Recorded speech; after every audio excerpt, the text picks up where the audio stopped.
ગુજરાત રાજ્યમાં પશુધનની જનસંખ્યાની સામે 20% જ ગૌચર જમીન બચી છે અને ગૌચર જમીન ખાઈ જનારા ભૂમાફિયા અને ભ્રષ્ટ અધિકારીઓના કારણે ગાયમાતા સહિત અન્ય પશુધન ગૌચર જમીનના અભાવે ભૂખમરાનો શિકાર બની રહ્યા છે। પશુઓને રહેવાની કે ચરવાની જમીન બચી નહીં હોવાથી શહેરો અને ગામોના રસ્તા પર જીવન ગુજારી રહેલ ગૌમાતા છે। આ નરી વાસ્તવિકતાની આપણને ખબર હોવા છતાં પણ આપણે કોઈપણ કારણસર મૌનવ્રત ધારણ કરી બેઠા છીએ, જેના કારણે ટપોરી જેવા ભૂમાફિયા અને ભ્રષ્ટ અધિકારીઓનો ગૌચર જમીન પર કબજો જમાવવાનું સાહસ વધી રહ્યું છે। Report by Ashwin Limbachiya, Ahmedabad. મારું નામ સુભા પ્રતાપસિંહ ચંદ્રવંશી, ગામ ધોલેરા છે। માજી સૈનિક છું અને અમદાવાદ જિલ્લા પ્રાણી કુતરા નિવારણ સોસાયટીમાં કારોબારી સભ્ય છું અને છેલ્લા 40 વર્ષથી ગેરકાયદેસર કતલખાના બંધ કરવા માટે ગુજરાત સરકારના ગૃહ વિભાગ, પોલીસ વિભાગને બાતમીદારો દ્વારા મળેલી ચોક્કસ બાતમી હું પોલીસ કંટ્રોલને લખાવું છું। પોલીસ કંટ્રોલમાં જો કોન્ટેક્ટ ન થાય તો સ્ટેટ કંટ્રોલને માહિતી આપું છું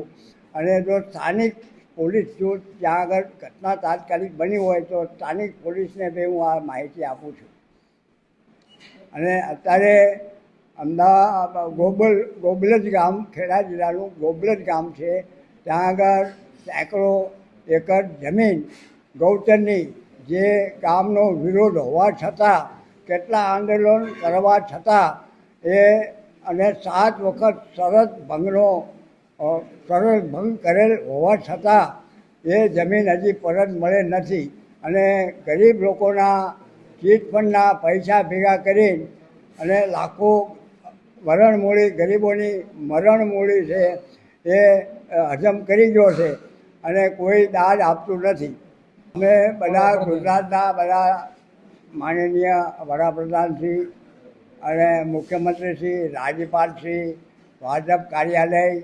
અને વન મંત્રાલય બધા ધારાસભ્યોને આ કોપીઓ અમે મોકલાવી આપેલી છે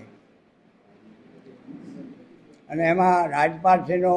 અને વન મંત્રીશ્રીનો જવાબ આવી ચૂકેલો છે, વડાપ્રધાનશ્રીનો બી હુકમ આવી ગયેલો છે, પણ પછી આગળ કાર્યવાહી